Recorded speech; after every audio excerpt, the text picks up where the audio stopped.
Welcome to another episode of The Greatest Pod. I'm Ed Greer, I'm Ron Swallow.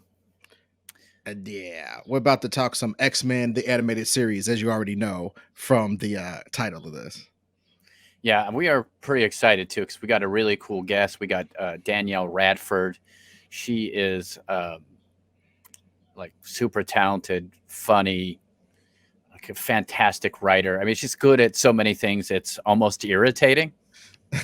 Yeah, well, and she spent some time with us this morning talking about X-Men, the animated series, and really, to her mind, it's basically a really great gateway into nerd culture. Period, because it was such a good expression of the X-Men and their ethos. And I think I said it after we got off air, but I'll say it for our wraparound here. Man, the X-Men, the animated series, distilled the X-Men down to kid level without dumbing it down really Yeah, that much. So like that was it was really a feat of engineering as far as them putting that show together. yeah. It's very impressive that they took what was great about comics and what wouldn't work for younger people, took it out and kept it going in a way that actually made sense, and also like kept people going. And we talk about it a little bit, but we love that it starts with a young person. And I think that that's one of the key things to this show is that it brings you in right away. Like I could be that young person not fitting in. And if you think about it, I think most kids don't feel like they fit in. It's amazing that no one feels like they fit in, but somebody had to fit in, right? Well, So yeah, I think we keep moving the goalpost on popularity and what that means and jazz. So like a yeah, bunch of people can fancy that they were downtrodden, I guess. I also think that so that makes X-Men really super relatable. That's a great point. that's But also I think what's interesting about this particular iteration of it was it everything came together. It was an executive, a lady executive who, and you can watch videos. I think her name is Margaret Loesch. I think that was her name. yeah. She like just wanted to do an X-Men series. She had it in her head, kind of like how Michael Uslan had Batman in his pocket since 1977. The producer, Michael Uslan, bought the film rights to Batman in like 1975 for like $4 because they were never going to make a real Batman movie. So he was able to buy them real cheap and he kept them for years and years. And Batman 89 only became a real thing because Jack Nicholson said yes in like 1980. So Yeah. like with that sort of spirit, this lady, Loesch, was walking around, this executive lady, getting hired at different jobs, doing cartoons, different networks and stuff. And she keeps pitching the X-Men series and they're like, it's too mature or nobody knows those characters. And she keeps hearing that. And it sounds laughable today. You know what I Yeah. mean? For anybody to say that to her about that. It's also ridiculous. Like nobody knew Scooby Doo before Scooby Doo was invented. Like who gives a crap? Who knows what? Put out if it's good, put it out. That's as simple as that. Here's the story. It's going to make people feel less ostracized. How about we do that?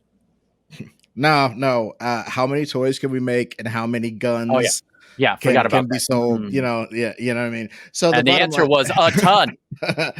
exactly, and it's just that's one thing about these sort of things. It's always a no brainer after the fact. It's always this sort of oh, of course. We ran into a little bit of that on Rebooted we're trying to set up the X-Men as a thing and really tell people who may not have checked in on any of that other stuff, any of that other media at all, try to inform them about who the X-Men are. Because frankly, we've seen like Wolverine done 57 times, but I haven't seen it. I've seen half of a satisfactory Colossus ever. I've Yeah, never seen a satisfactory Kitty Pryde really.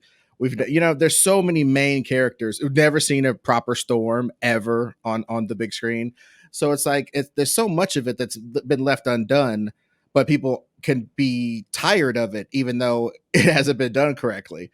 But the X-Men animated series is stuck in people's minds as one of the things where fans will say, just do that. Just do the animated series. It's that good that it's like a lot of people's straight template. That's the one they go to as far as expressing what the X-Men idea is this cartoon from the 90s. yeah, absolutely. And I think that encompasses everything we kind of wanted to say to get you started. So sit back, relax, and enjoy this awesome episode with Danielle Radford talking about the X-Men cartoon series. Today on the pod, we have an illustrious guest. She is vivacious and wonderful. I love her takes on every damn thing. And today we're going to let her go off on one of her favorite things. Might we say a thing that she thinks is the greatest? So please give it up for a person I think is the greatest. Nerd raconteur, comedian, writer, actress, phenomenon. Danielle Radford. That I can't live up to that at all. Thank you so much, Ed. Wow, that is a good raconteur. All right. Yes. Okay, with your $8 words. I love it. $6.50, baby. $6.50. Got it on discount. Good morning. So we wanted to have you on, obviously, as one of our, you're one of our first guests. This is going to be one of the first scheduled episodes to drop. So it's an honored position. But we'd love to talk to you, especially about this subject. But I just want to ask you, how have you been? I've been good. If we're talking about the thing, we're talking about the thing, right? Yeah, of course. Yeah. Okay. I just want to make sure because some people are like, we're post thing, and it's like, no, we ain't. No, not for a couple of years. We got a couple of years till we're post thing, I think. Yeah, we'll figure the thing out. Or smarter people than I will, for sure. But yeah, so I'm good, actually. It's a lot of people are, we all went through kind of the phases and like the bread phase and the everything phase. I went through I lived alone, and that was really hard through a pandemic. And then I got cats who hate me. And now I spend all of my time trying to make the cats that hate me love me. It's not that they're cats. They don't like anybody. Dude, and the funny thing is, it's not even a forced segue to say that cats are like Wolverine. They come into your life, they act like stupid assholes for a while, but you still keep loving them a whole bunch. They got claws, and eventually they'll be your most loyal person if you earn it. I think that's really interesting as far as like taking care of anybody, taking care of anything. You know what I mean? That's one of the cool things about the subject we're going to talk about today is even in that damn cartoon, I started getting some feels. I did a little bit of a rewatch to prepare for this, Danielle, because I wanted to treat your stuff with respect. Because frankly, I watched the first season. It was like, all right, I'm good. They did a good job. Now I'm gonna watch Batman animated series because I'm edgy. I'm getting older. I'm getting hair on my stuff. I'm better than I'm better than Saturday mornings, baby. What? No, you're not. But anyway, I was starting to do that thing when this was really hitting its stride. But I watched the whole first season back in the days, and I watched the first 2 seasons as a rewatch, and it's pretty fucking fantastic. So I'll let you introduce what we're going to talk about today, Danielle. So today we are talking about, to me, the greatest animated cartoon. It was my gateway into everything nerd. Like, it was one of my gateways, and that is the X-Men animated cartoon from the 90s. You know the one. As soon as I said the theme song is in your head right now. It is. I'm literally. I'm getting married to that song. I've already decided. Absolutely. If I ever get married someday, that is the song that's going to play me as I walk, maybe not down the aisle, but definitely like when you do that thing where you leave and you hold hands and it's like, yay, we paid all this money and we did it. But that is the plan. Well, I think I see your marriage. You're gonna go out of whatever place you get married in, and then jump in a Blackbird jet SR-71, and the music's gonna be pumping. Yeah. And the engines will fuel up. We got to give credit to Ron Wasserman. I looked him up and I watched a couple of videos of him talking about doing the theme song. He did it in the most underground hip hop. Like, he had a keyboard, a mixer. You know what I'm saying? He was in a closet. He was like Kanye locking himself in his apartment for 3 summers to come up with a bunch of jams he was going to coast on forever. That's what Ron Wasserman did for us, because the first X-Men theme song is terrible. It's like, X-Men, we're some dudes, X-Men. That's the other Saving X-Men the day. song. Yeah, I kind of know that one too. Oh. X-Men, saving the day. Yeah. Yep. It's not, it just doesn't hit the same. It doesn't. It's not quite the same, no. And you got to have a good hook in your your cartoon opening, or you're messing up. So X-Men killed it. Like that would stay in my head for. I'd go to school just singing that. High school too. Well, it's a good, I've always been a theme song person. I don't look. I was a baby when that happened, so I don't want to say that the theme song hooked me, but I can think of other TV shows where it's been that the theme song has been the thing that hooked me, and it's definitely one of those things that sticks with you. This was I remember seeing all the ads like the X-Men are coming, and I was like, what is this? This isn't the things that I love. I love Gem and I love a bunch of these other stuff, and this isn't quite like the thing that I've loved. And then I was at an age where I was like, okay, well, I'll give it a shot when it came on. And it blew my mind so much that all I talked about was X-Men for weeks, to the point where my family, who doesn't know anything about nerd stuff, and this wasn't like, today where it's all kind of easily accessible. So my family went to the closest place back when they still had those racks of comic books, and for my birthday just emptied out some of those racks and got me a bunch of X-Men comics because I'd been talking about it so much from the X-Men TV show that they just went and bought all of those for me, got me a subscription to Wizard, everything. And that was how I was introduced to comic books. Man, what's it like having cool parents? Pretty cool. I mean, that's awesome. They went and bought you comic books? That's so cool.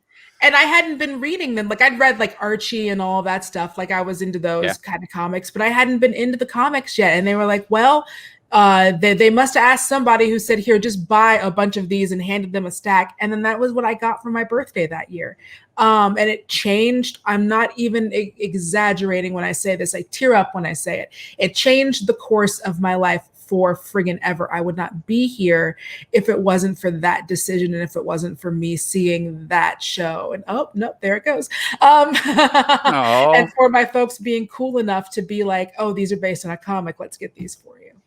Well, it's funny about that era though, because it seems like then we really could take media and drive it back to comics, but it doesn't. I don't know that that's happening as much right now. You know what I mean? Even with digital, I'm finding myself reading more comics than I did when they got to be $5 for an issue that I could read in 11 seconds because it was all splash pages. I checked out. But now that I can buy a whole edition of it for $7 on Comixology or whatever, I choose to read comics that way. But I just don't know. These days, is the publishing industry getting the benefit from comic books being the biggest thing at the Cineplex, And I don't know, I don't know the math on that, but it definitely doesn't. It seems like there are people who are super into the comics, and you see it kind of trend on Twitter if you're in those spaces. But I don't know that it's necessarily driving sales in the way that those cartoons did for us back in the day. Yeah, I don't think it is as well. I know it does for books. I know for authors, having a TV show come out or a movie come out that is relatively successful and people leads to more book buying. And for authors, that's a huge deal because it's crazy I'm a big fantasy book fan. I read a ton of fantasy, and I found out that they don't make very much money. You can be a best-selling fantasy author and make about $60,000 a year to the top is $100,000 unless you're, Harry Pottering it. Otherwise, you're basically making a solid salary that someone who works at a business for 10 years makes. Right.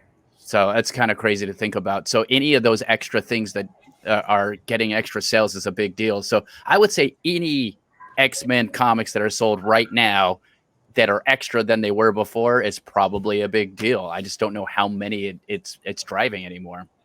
Well, one thing, just as a real simple question, who did you actually relate to on the team? Because I understand people have their different X-Men that they like and some that they even hate. Because there's so many X-Men, it's kind of beautiful that you can it's almost like how you hate your brother or sister. You hate them outside the house. Inside the house, they're your best friend. Right. Because hey, this is my people right here. Don't ever come against them. But also Gambit sucks. You know what I mean? It's like, but you don't get to say Gambit sucks from outside, but I can say he sucks because he's part of my X family. So who is some of the people that you liked a lot? Oh, well, Storm was my girl. It was all about Storm. It really was. Like, it's, we talk so much about how it's important that people see themselves in the media they consume. I don't know that the X-Men cartoon becomes what it was for me without a Storm, without there being a Black lady on there who was powerful and literally controlling the winds by telling them what to do, which wasn't her power, but I thought it was, because her power is it just comes from within her. She doesn't have to say it out loud, but the way that they showed that power was her and the force of the winds as they kick you in the face or like whatever. And so I always thought that was the way that she controlled the power. And I was like, this lady, this Black woman is telling the wind to kick this man in his motherfucking face. That's amazing. It's interesting because I did a little bit of a rewatch too, just to the first couple of episodes, and it's so weird how sort of progressive that cartoon is in a lot of ways. It opens up on a teenage girl. That's the first thing it does. The second thing it does, there's a president, and she is the president. They have a woman president in the X-Men. That's like cool. I mean, obviously, it's a ton of white people in the cartoon, but they did a mix up and a mash up, and they were definitely telling some pretty intense and way more intense stories than you would have ever expected from any kind of cartoon that was supposed to be for kids. I have to say. Right, and our entry character, I mean, we all make fun of Jubilee, we make fun of the skateboarding and how extreme and how 90s she was, but she was a young Asian woman. Like, that's a huge deal too. You're exactly right. And yeah, having that the woman was a president. What I can't. The woman was a president. Was a president. The presidents were women's. That was another thing that was huge for me as a kid, getting to see. And that's another one, is having someone who, I was not of Jubilee's age, but it was close enough that, when you're a kid, you want to be that like 5 years older, that whatever years older, that's what you kind of cling to.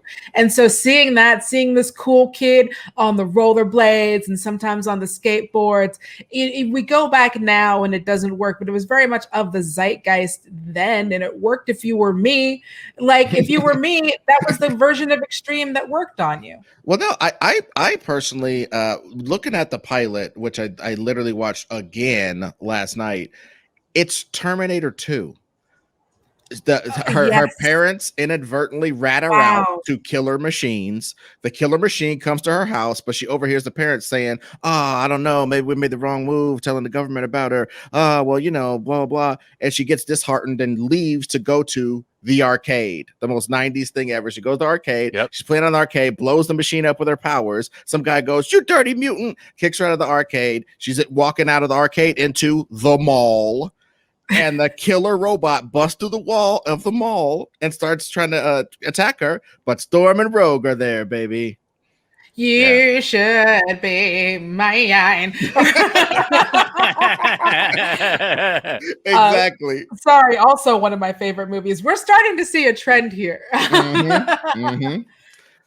Yeah, I loved it because I know for a fact they willfully did the Terminator thing because it's beautiful. Because at that point, Jubilee is John Connor.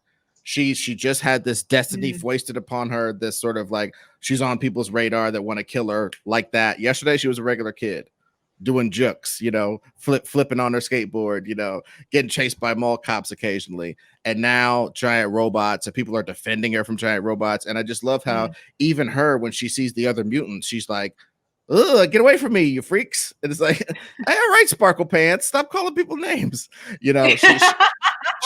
She has to overcome her own like prejudice to get down with the X-Men or whatever. It's just really an interesting entry into the character, but into the whole X-Men milieu, because they could have did Wolverine. They could have said Gambit on a swamp boat going, I'm tired of this swamp boat and I need to go to a place on Grey Malkin Lane and hang out with some other peoples. Yeah, they could have did that. So many. Storm could have been the entry character. They picked Right. Jubilee because of the age thing, like you said, and it's a great entry into the whole Enterprise. It's really smart. I would be interested to see how you would bring in a Gambit. Now, see, Gambit was another one.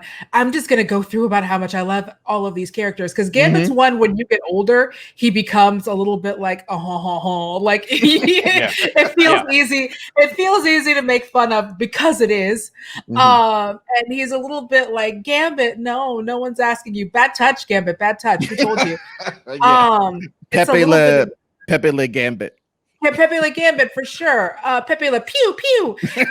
It's definitely got some of that. But when you're a kid, I'm sorry, Gambit was so sexy. Oh, Mole Sherry. Look at my abs and my long torso. It really has a long torso. And everybody had those coats on top of their clothes. Yep. It's the 90s. It's the 90s. Yeah, no, as a kid, it was with dealing with a burgeoning puberty. Gambit was definitely an important part of my journey into womanhood. Well, dude, and we talk about the coats, just to go back to that. At one point, Jubilee gets knocked out. And they put her in a hospital bed and they put a big sheet over her and she's in her big yellow coat. she's in a hospital. They didn't even take her out of the coat. It's so funny with gloves on. It's like, what are you doing? Well, how would you know it was her if it wasn't for the big coat and the gloves? I love the idea. I don't believe they did it, but I would love the idea if she comes out and she's got rollerblades still on. They just didn't take those off when she gets to the hospital either. So she just got her nasty rollerblades in the hospital bed. Oh, love it. Hey, but how ill are the skate parties at the X Mansion? You got Dazzler, you got Jubilee. They both know how to skate. They both know how to, you know what I'm saying, together. Skate parties there would be like roll bounce. Oh, you got like boom, boom. And then Dazzler just gets the microphone and starts singing. Oh, those parties there are lit. And unlike the movies, literally, and unlike the movies, hopefully the instructors aren't always there. I always thought that was weird because there was in that last X-Men movie, the instructors are just hanging out with the kids as they're drinking beer. And I'm like, that feels not appropriate to me. That feels like something you don't do. But I also, you know what? I went to theater school and definitely sometimes some of our instructors would show up to parties and be like, I think I'm going to go now. This party is no longer cool. Like, my dad just showed up. What are you doing? Well, hey, they want to feel young too. In their mind, they were a snap away from being young. The 10 minutes ago, I was your age. Like, no, you're 44 and stop looking at me like that. Yeah, one of the weirdest moments in my whole life. My Uncle Bill showed up at one of our parties one time and he just was drunk and he rode a motorcycle and it was literally like Wolverine was coming. He was like this hairy Irish dude with a big beard and he was a construction guy. So he had all this muscles. He walked in our house and was smoking. And we're like, dude, you can't smoke in the house. What are you doing? I was like, so sorry, man. So sorry.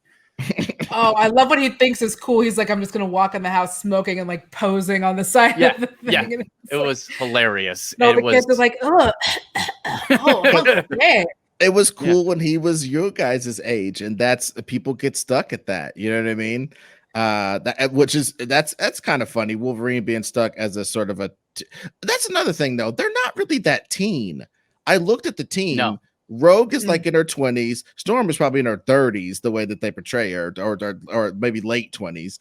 And Scott is indeterminate 20 to 30 age. Everybody is like, I even listened to the creators talk about it, and they said, yeah, this is basically a team of 30-year-olds. That's why we kind of had the girl bring us in, but now we could just talk about what mature people talk about, like their lives are so adventuresome. That's one thing I really like about the show is it's got more story than a Batman the Animated Series episode. I'm not trying to pit them against each other, right? But Batman the Animated Series is like trying to immerse you in some slow build and this, that, and they have the Pal Biff and stuff, but it's more slow. It's more X-Men.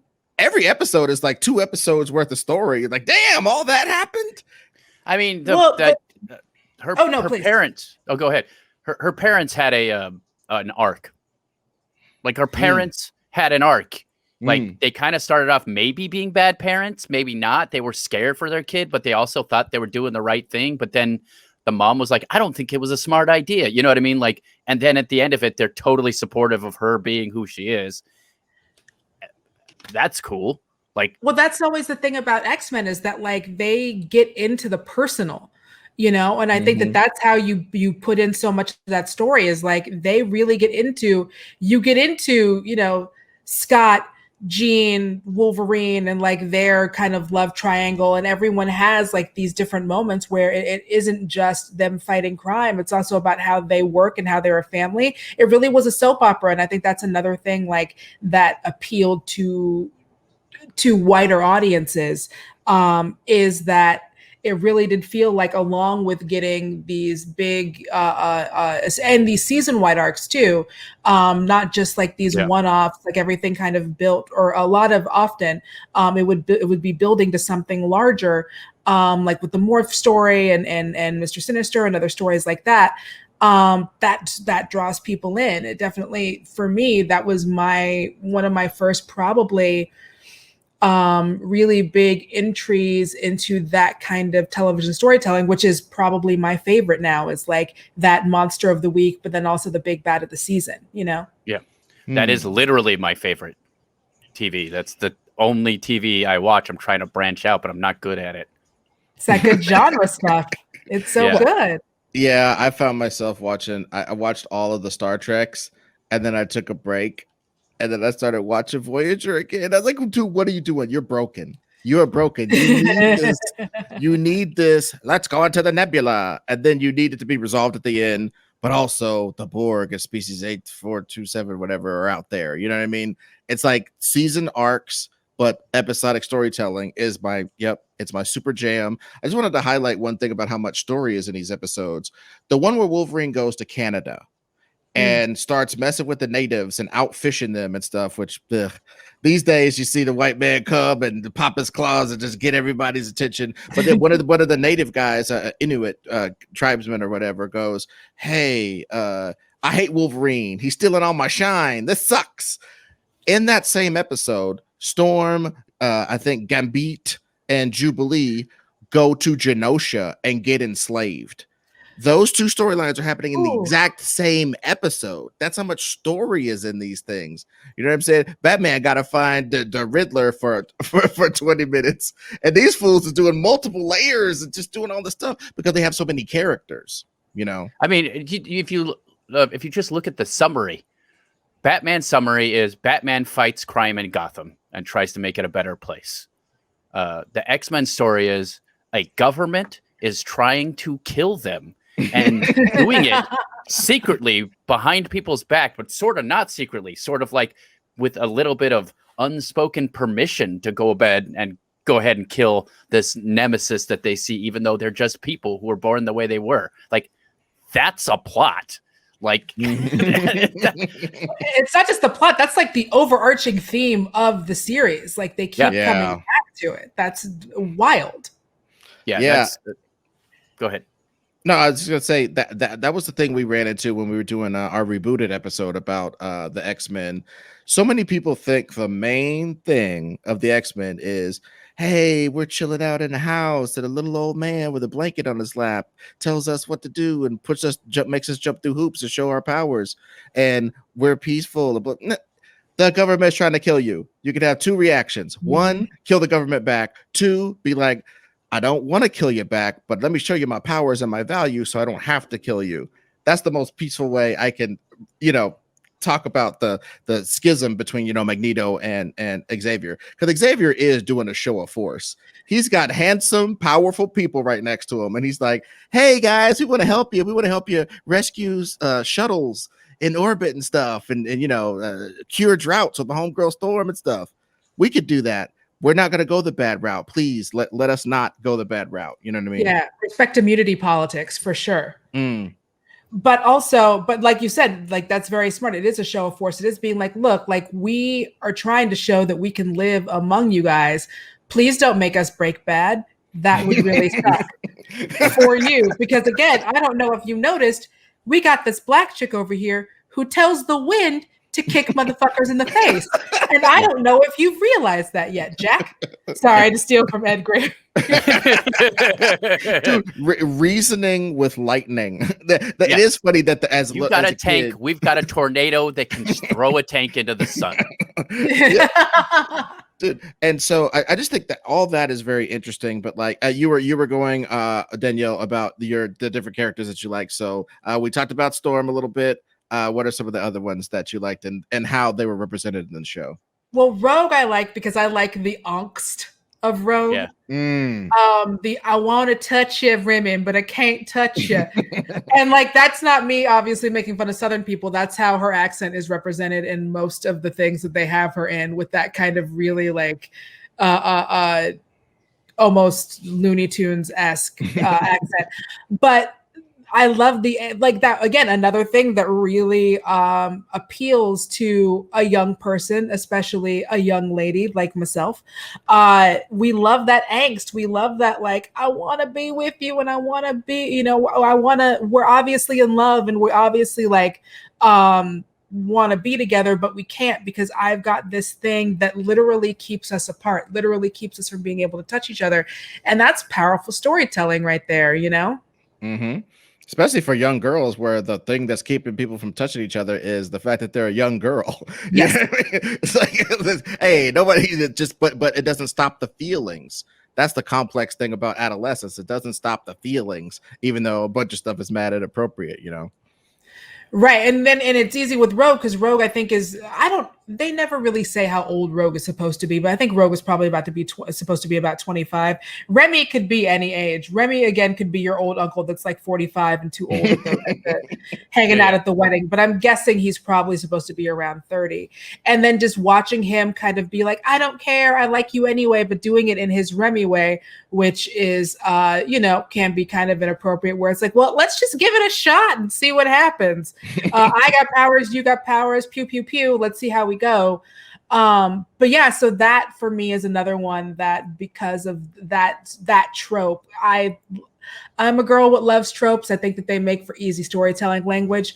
But because of that, like, I want to be with you, but I can't be with you, that angst, that was something that I really loved about Rogue.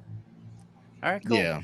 Yeah, well, the writers, real quick, the writers said that was one of the reasons why she was picked as a cast member, was they liked that flying looked cool, that she was strong and could help out in fights, and that she couldn't touch anybody, had angst that they could wring out like a towel, and boom, there you go. Yeah. Southern Superman, most powerful person on the team, or one of the most powerful people on the team, like definitely just pure strength to strength, the strongest one on the team, but is unable to do like the most simple things, like have this Cajun boyfriend. Mm-hmm. And who wouldn't want to have that Cajun boyfriend? He's got a trench coat. Well, dude, he just has a deck of cards that he has all the time.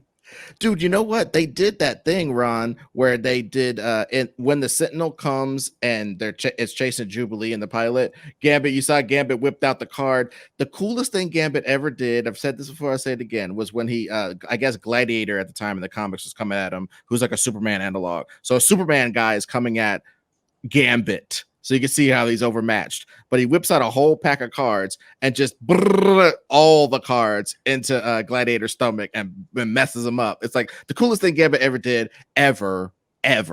And he does it in the first like 5 minutes of the show. A Sentinel comes, he's like, and hits the Sentinel. I was like, they really know what the cool parts of these characters were. They really could distill them for kids. It really, I going back, look at Larry Houston, the guy who designed the characters and stuff. He's credited as line producer, which I don't know. Like, and anyway, he produced a lot of lines by drawing all the damn characters. Okay.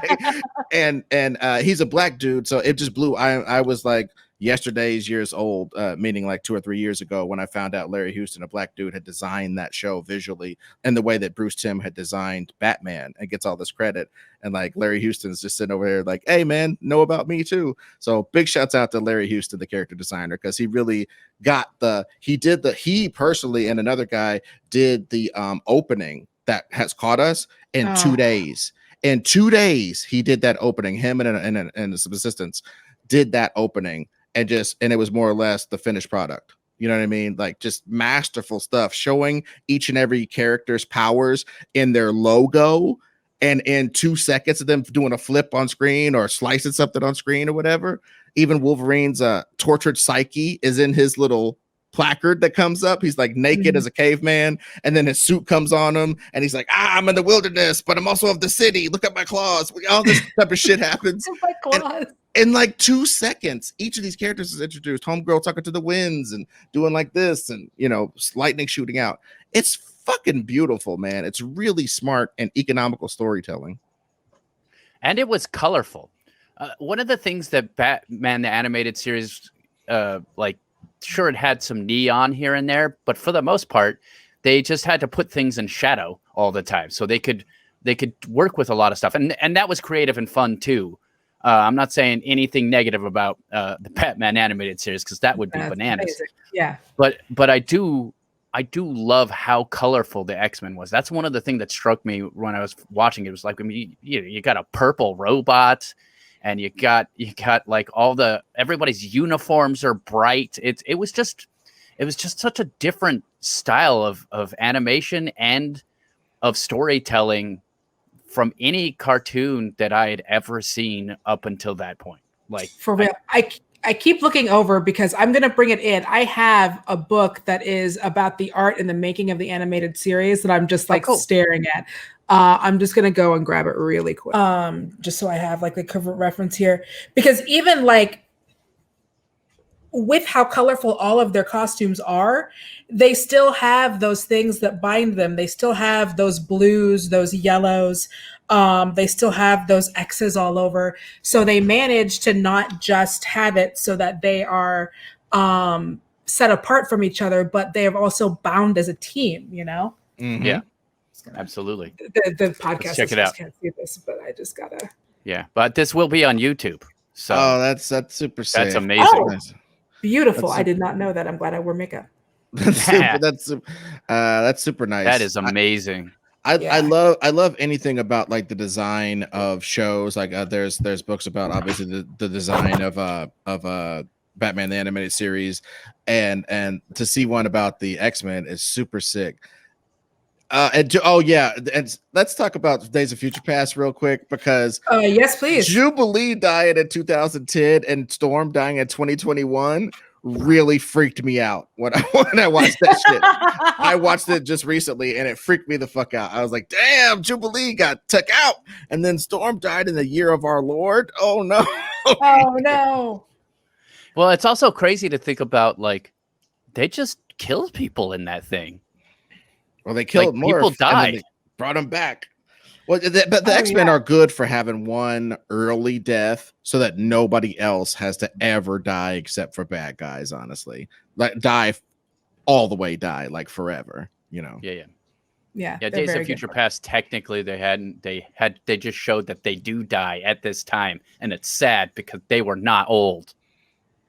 No, they were straight up murdered by murder robots.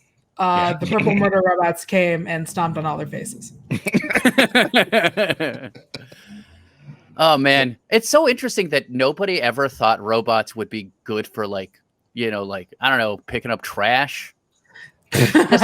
just murder. That's all people were like, what's going to happen with robots? Murder, for sure. Murder. Yeah. They keep showing us dancing and the robots dancing, and every time they do, the first thing we think is like, oh, cool. I can't wait to be killed on the 1s and 3s. Like, it's very exciting. Just like, oh, not only did it kill me, it had no rhythm. This is the worst death ever. Now, yep. But I think what's interesting about when you look at you saying that you saw yourself in the characters, especially like people like Storm, did it teach you anything about life, like teamwork or some corny shit? I don't know. Like what did if you could say a life lesson you got out of watching the show and the show's ethos? Well, I was young enough that open-mindedness, don't judge a book by its cover, all that good stuff like sinks in. Because it's like, I mean, I shouldn't say that. Like those are lessons that it becomes kind of like you feel very much like it's common sense about, there's a struggle between different kinds of people and don't judge people that are differently and stuff like that. But when you're a kid and you see that, and that's like really one of the first versions of that you get to see play out in media, it has a big effect on you, and especially when I went and was reading, because that also happened somewhat around the 30th anniversary, I believe, of the books. They were putting out a lot of stuff talking about, and they did talk about like that difference between, they talked a little bit about like Malcolm X and things like that. And it actually did make me go and like read the autobiography of Malcolm X, because I was like, well, I want to know more about this person, No, yeah, no, I think that's super interesting because like we've said on this show before, it isn't that Stan Lee thought of that, it's that people could extrapolate that from the early Yes. stuff that Stan Lee did, like Chris Claremont and Lin Wein. We got to give Lin Wein some props because he was we do. that bridge guy that kind of, first of all, he created Wolverine, so we got to give him mad props. And secondly, just him, Lin Wein passing it on up to Giant Size X-Men to Chris Claremont. It's just, that's what all these stories come from, that smooth transition from everybody has skull caps on and homeboy looks like a snowman or whatever, and then the regular Scott Jean team doing their normal stuff, to this freako group with like Russians and black ladies and all this stuff that was so weird at the time. The X-Men we know and really truly love have remnants of what Stan Lee did, but it's really the Dave Cockrum, John Byrne, Chris Claremont. That's what we're extrapolating all this from. And it's just so interesting how it's like in comic book characters, it often is that way, that the iterative nature of it.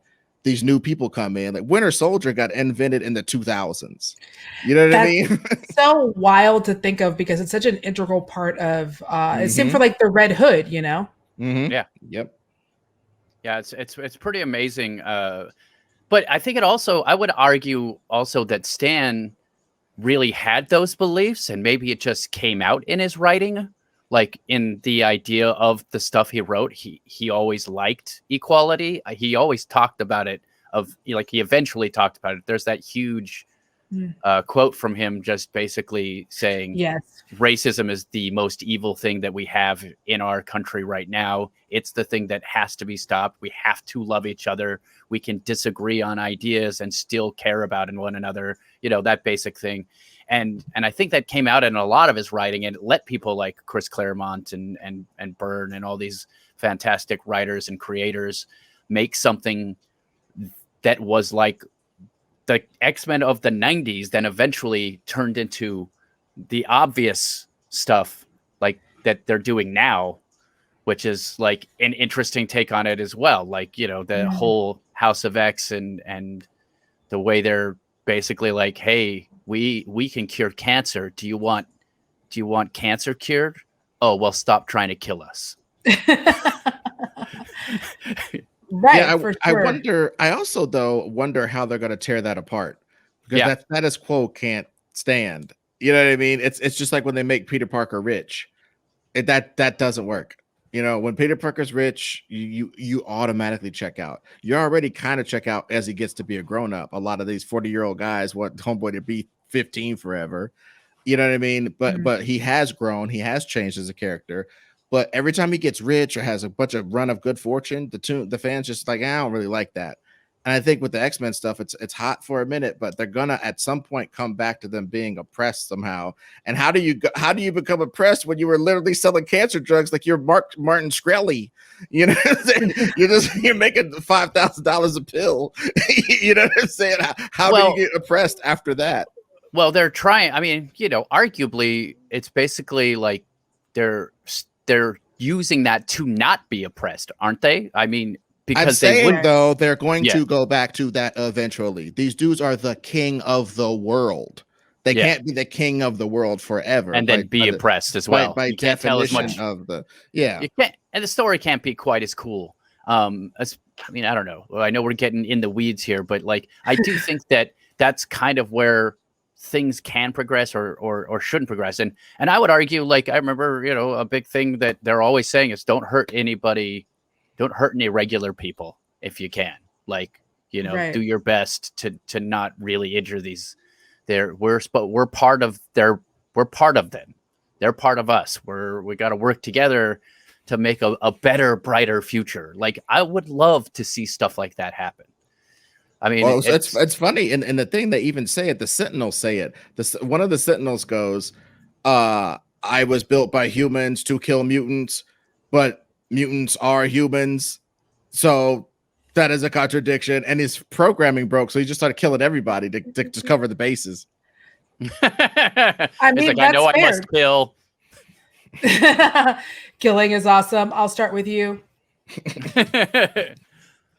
So it was so when we love something, we have to obviously admit that anything that we ever love has some faults in it. So let's do, what are some of the faults that you have seen in X-Men? Was there anything that really bugged you? The later seasons, the quality, there was a sharp decline in the quality, and it dipped. I would say that was, and even at that point, I had stopped watching it as a kid. It's hard to go back and watch kind of some of those later seasons as an adult. Yeah, those would be what I would say is the unfortunate decline of quality. Yeah. Okay. Right. And you know what? I think that's a universally accepted situation because they had to change animation houses, and the new one they had and blah blah blah blah. So we're definitely not going to belabor that. Let's talk about the fun stuff. How are they going to put the freaking X-Men in the MCU? It's something that I know that all the people want to hear, especially yourself, talk about, Danielle. So what sort of, how do you think they're going to approach it?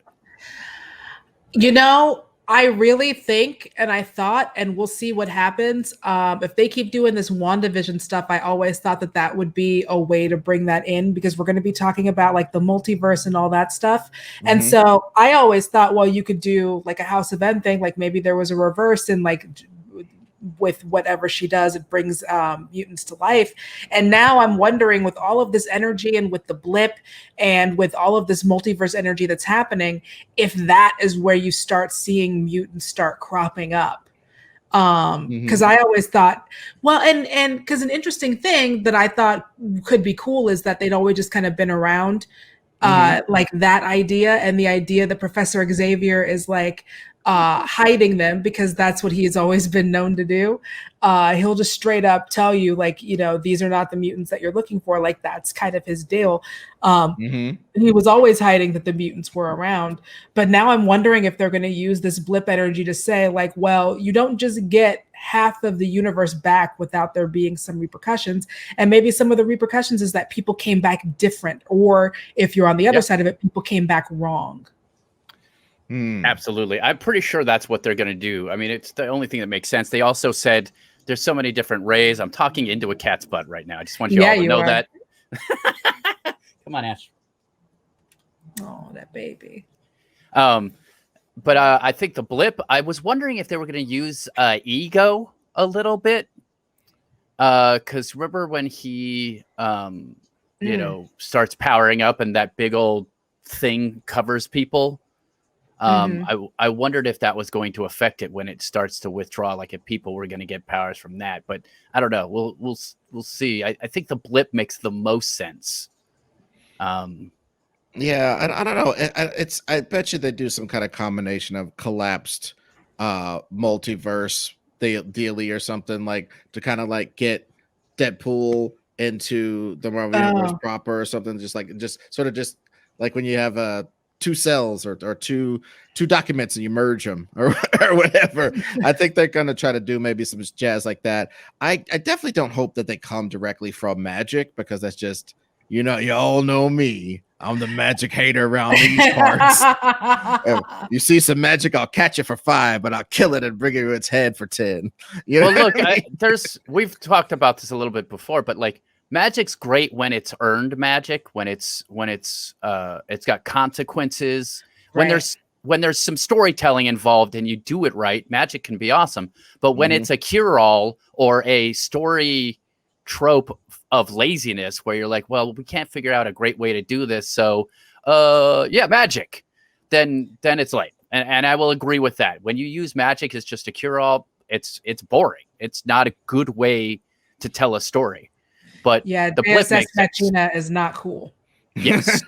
Yes, Well, and it's not. also you mentioned the Disney Plus of it all. We also thought that it would be best to maybe, well, I don't know, but it seems like you maybe were intimating this, that it might be best to like approach them as a TV project. And I think it's an idea that's kind of catching on to people, because I think just watching this show again, there were entry characters in each episode. Bishop was a focus character. Some episodes are about Wolverine. Some were about Storm going out to conquer claustrophobia.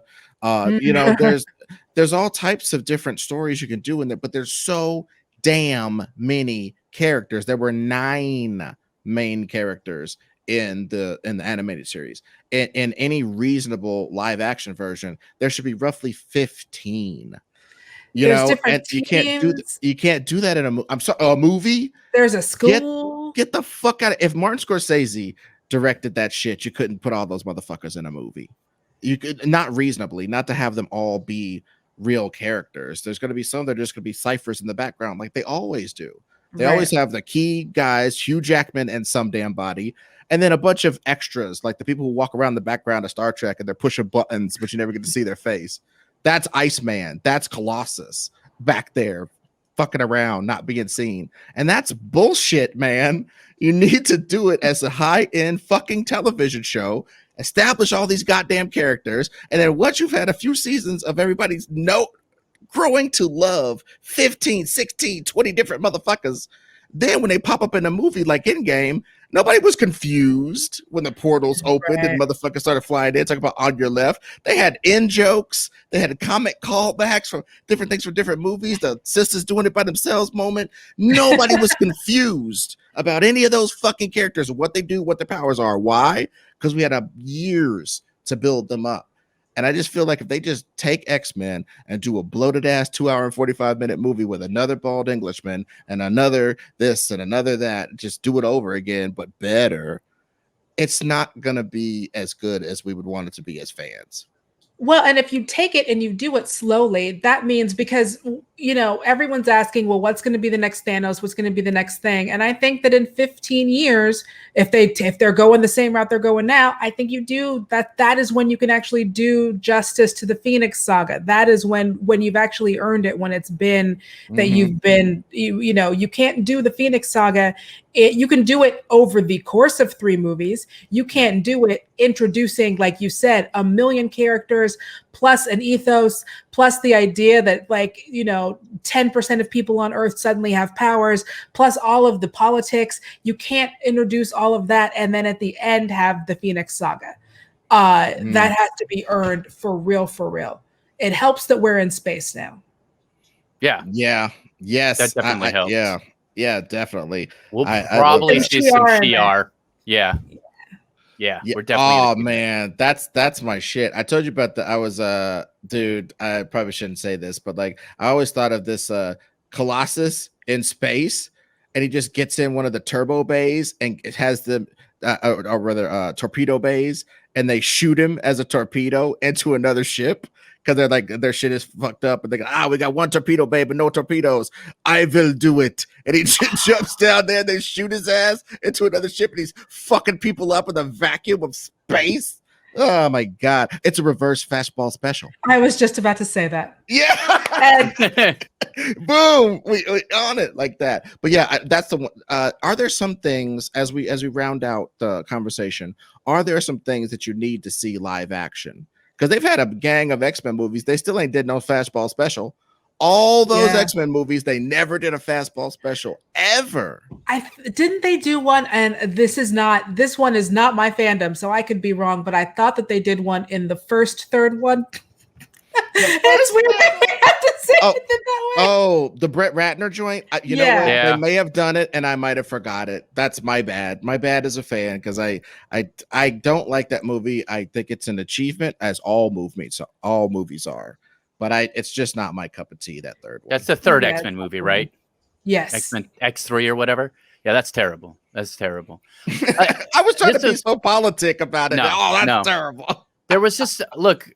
The thing that people have started to do really well is realize that everyone can't have the same superpower. So some people can jump really high, other people can't, or some people can fly, and like in that X3, everybody was able to run the same way and jump the same way and do all the same stuff. And that's not how it works. You use the power you have and you use it to the best of your ability and you get creative with it. And that's what Marvel has gotten. And those point is they're like, okay, Iron Man does this. Thor does this, Spider-Man does this. He's good at these sneaky ways of doing this or that, and I think that they'll get that right in the X-Men as well. I agree. Because Jean Grey's badass unless you punch her in the face, and then she will fall over and be punched in the face. Like a regular person. Yeah, because she's not tough like that. I mean, she's trained. She's trained, but Scott.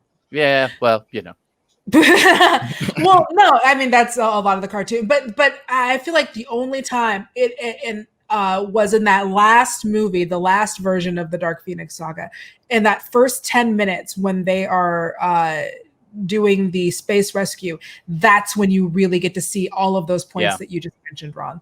Yeah, you're right. Yeah. They really did do a good job on that one. Yeah. Yeah, I mean that sequence is very good, and then the Phoenix Force is a bunch of Scientologists, and it's just like, okay, well, that's fine. You just get so hyped up, and then they bring it right back down to the ground. Well, nothing's perfect, and some things are better. And I'm just so happy that we have this cartoon to look back on and to build upon. Like, I really feel like a lot of the stories that we see today are built upon the X-Men cartoon. Like, I really do. Agreed. Like, yeah, they did just like you said, they did the storytelling. Like, I don't think we get Buffy the Vampire Slayer without X-Men. I literally believe that. I know that sounds weird. I will take up your banner, sir. Yeah, I mean, I think that's true, because Homeboy was definitely influenced by the X-Men. He went on to do a seminal run called Astonishing X-Men that shows that he knew the X-Men probably better than any writer since Chris Claremont, for my money, because he had all the voices right, all the ways that they were. Even Scott, he put over Scott. Like in Astonishing X-Men, Scott was so sick in Astonishing X-Men. If you guys have never read, let's talk about some of our favorite X-Men runs as we round out, because it is the gate. It is a gateway. I just want to make that clear for people. Like the X-Men cartoon is great. It's a gateway, but it's so great because it's got like a sprinkling of the comics, and it's like the comics are uncut cocaine. And you sprinkle when you get it down to like a crack like substance. That is the show. They distill it down into a crack rock of just insatiable goodness for those first like 2 or 3 seasons of the animated series. So basically, you're saying that I would suck a dick for X-Men cartoons? Is that what it is?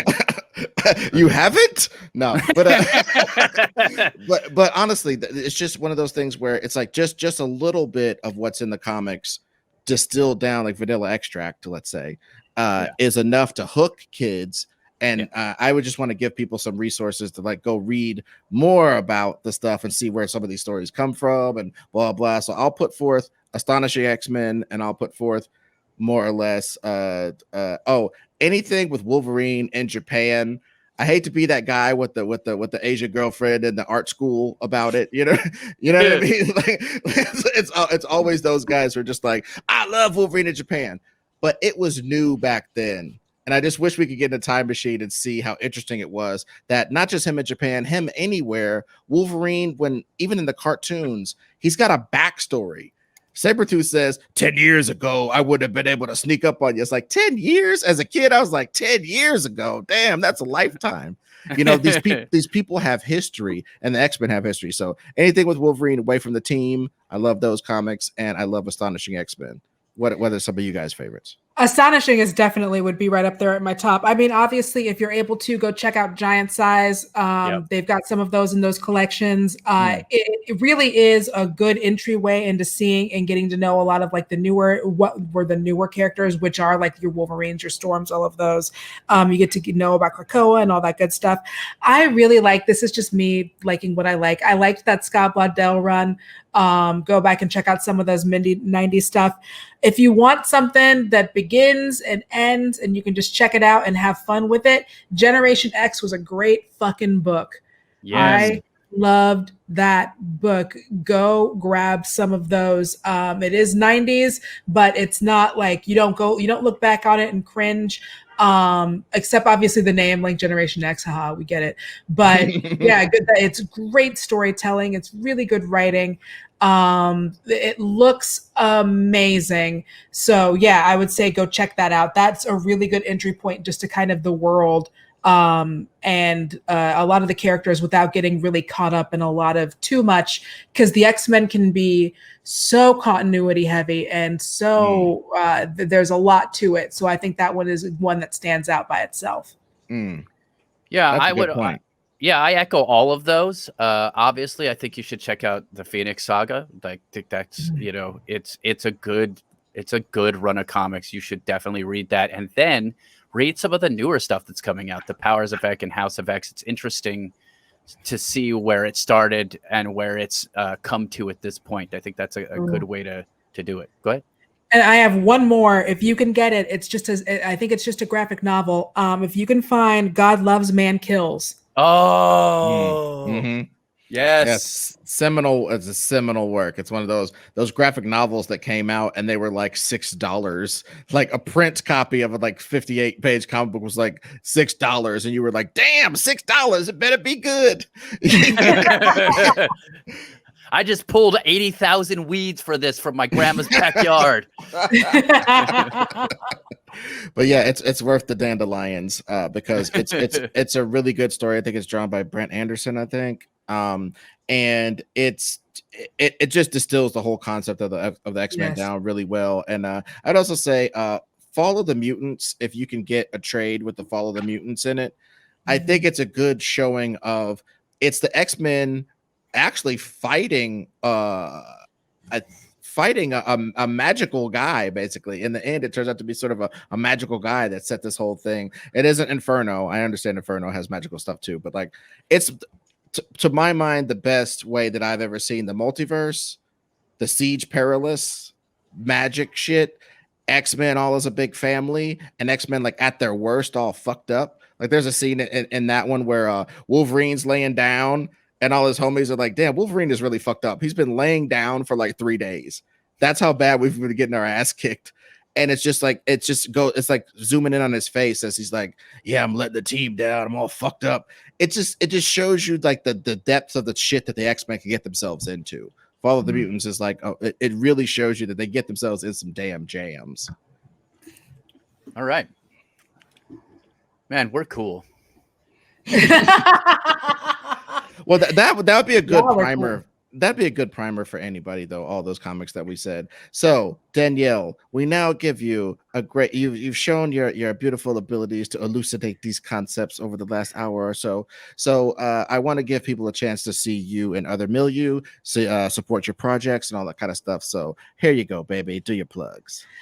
So just find me on Danielle Radford at Twitter. I usually do my stuff there. I've got a couple things I don't know if I'm allowed to say, but I've been doing more writing recently. I wrote a comic book. I don't know if I can announce what that is yet. I don't know. It's fine. We don't have to cut it. But it's something that I really enjoy. And so, yeah, go and find me on Twitter. And when I'm able to talk more about that, I will. Yeah, I mean, I wrote it. It's done. It's just, I don't know how the announcements for these things work. Well, then, you know what? Get yourself into any trouble. I love having NDA Twitter on our podcast. That's what I love. I love NDAs because it shows that the people that we have on this show are doing things. So I'm really appreciative of the fact that you're willing to come on and tell us and all of our fan base about your love of X-Men, the animated series. Hell yeah. Thank you so much for having me on. This was so much fun. And that was our interview with Danielle Radford talking about X-Men, the animated series. How'd you like that one, Ron? Wow, that was a blast. Danielle's hilarious. And I liked listening to her take on the X-Men, you know, that her entree into it was Storm. That's how she connected. We say it here all the time, but representation is important in art. It's super important. It's what gets everyone active. And what's really funny is how many. I mean, it's a really serious act to de diversify things. Like there's medieval paintings with bunches of black people in them that aren't slaves or anything. They're just citizens around. Yeah. You do a really good Roman landscape, there's going to be a bunch of Africans, Moroccans, this, that, and the other, all types of shades, because that's just how it was. That was a major city in the time, but we get this sanitized version of it. So it's almost like you got to work harder not to have stuff be diverse and have representation. It's a sincere choice. One of the glories of the X-Men in general is just how much fun you could have watching the cartoon while also having a theme, having a story. Like I was impressed with it, and hearing Danielle's specific take on it, I really opened my eyes to some things that I hadn't thought about before. So kudos to Danielle. Yeah, and this was, and you know what, it is the reason why this is a regular Greatest Pod episode is because of Danielle, because I really was thinking about having just a conversation with her for the Greatest Pod Patreon, and I was thinking, the world got to hear this, so then they'll know that we got even more of this stuff on the Patreon, and then boom, Galaxy Brain.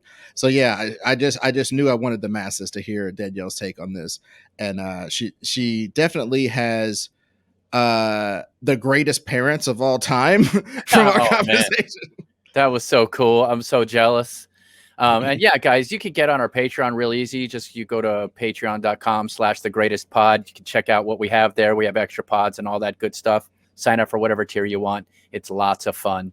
And we talk about deeper stuff. Like you'll get to hear a little more personal stuff, like how my parents were not as cool as Danielle's parents, who were great, who bought her comics as soon as she was like, I love the X-Men. They were like, here's all the comics. Do the thing that you enjoy. That's wonderful. Go out. Go good parents out there. You were awesome for doing that sort of thing. Absolutely. And thank you for introducing your children while you're folding clothes or whatever to our podcast. We don't curse that much, and some of these things they're going to hear in a minute anyway. So thank you guys for joining us for another great episode of The Greatest Pod.